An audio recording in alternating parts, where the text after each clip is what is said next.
अच्छी सीख। किसी गांव में एक किसान रहता था। उसके 4 पुत्र थे। चारों भाई आपस में लड़ते झगड़ते रहते थे। चारों भाई अपनी तरफ से गलत काम करते रहते थे। एक दूसरे की शिकायत अपने किसान पिता से लगाकर तुरंत पकड़े भी जाते थे। किसान अपने चारों पुत्रों की इन गतिविधियों से बहुत दुखी था।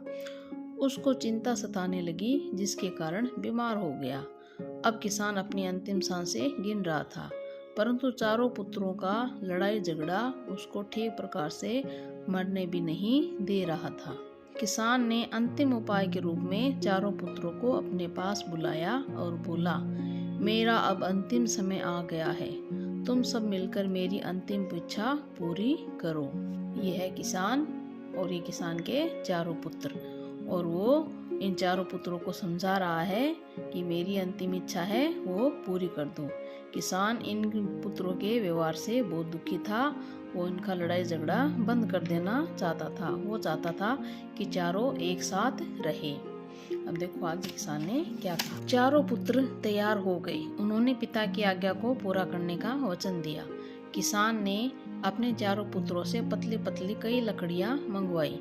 उसने उनसे सब लकड़ियों को एक गट्ठर में बंधवाया। पिता ने अपने चारों पुत्रों से कहा, तुम सब जवान हो, स्वस्थ हो, इस लकड़ी के गट्ठर को तोड़ दो। प्रत्येक ने बारी बारी से उस गट्ठर को तोड़ने का प्रयास किया, परंतु कोई भी अपने प्रयास में सफल नहीं हो सका। इसके बाद किसान ने गट्ठर को खोलने का आदेश दिया और उनसे एक एक लकड़ी को तोड़ने का कहा। सबने अति शीघ्र करके एक एक सभी लकड़ियों को तोड़ डाला।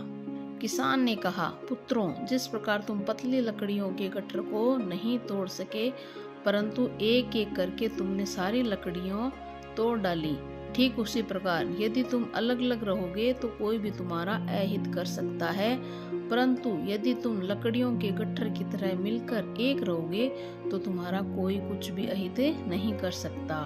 पिता की बातें सुनकर चारों भाइयों ने आपस में मेलजोल रखकर इकट्ठे रहने का निश्चय कर लिया। शिक्षा एकता में ही शक्ति है।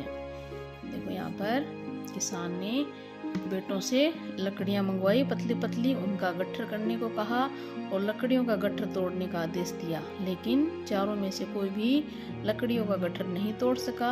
फिर किसान ने कहा कि एक एक लकड़ी तोड़ो। एक एक लकड़ियां तो सभी ने तोड़ दी। इस प्रकार लकड़ियों के माध्यम से किसान ने अपने बेटों को समझाया कि सभी आपस में एक रहो। अगर अलग अलग रहोगे तो तुम्हारा हर कोई अहित कर देगा, लेकिन जब तुम साथ रहोगे, एक रहोगे, तो तुम्हारा कोई कुछ नहीं बिगाड़ सकेगा। है चालाक लोमड़ी। एक बार की बात है, किसी जंगल में एक लोमड़ी रहती थी। वह बहुत चालाक थी। एक दिन उस लोमड़ी को बड़ी तेज भूख लगी। वह जंगल में भोजन की तलाश में इधर उधर भटक रही थी, परंतु उसे खाने को एक टुकड़ा भी न मिला। थक हार कर वह एक पेड़ के नीचे बैठ गई। अभी वह बैठी थी कि उसकी निगाह पेड़ के ऊपर बैठे कौवे पर पड़ी, जो मुंह में रोटी का टुकड़ा लिए बैठा था।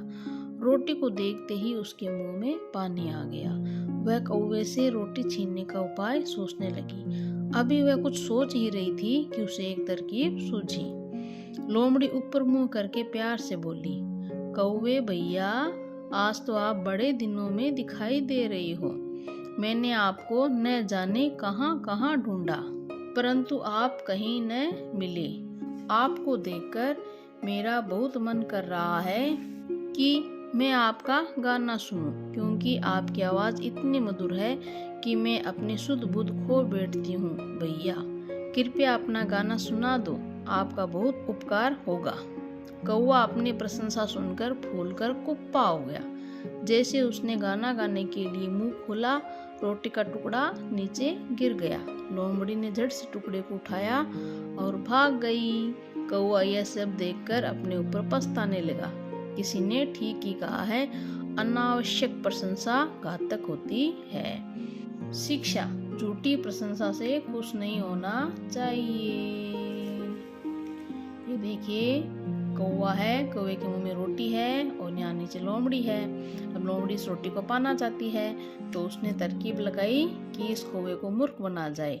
तो उसने उसकी प्रशंसा में कहा, कौवे भैया, तुम बहुत अच्छा गाते हो, मुझे तुम्हारा गाना सुनना है, तुम मुझे गाना सुनाओ। और कौवा भी अपनी झूठी प्रशंसा सुनकर खुश हो गया और खुशी में गाने लगा और गाना गाने के लिए जैसे ही मुंह खोला रोटी नीचे गिर गई और लोमड़ी तो इसी ताक में थी और रोटी लेकर तुरंत भाग गई। तो हमें झूठी प्रशंसा से खुश नहीं होना चाहिए।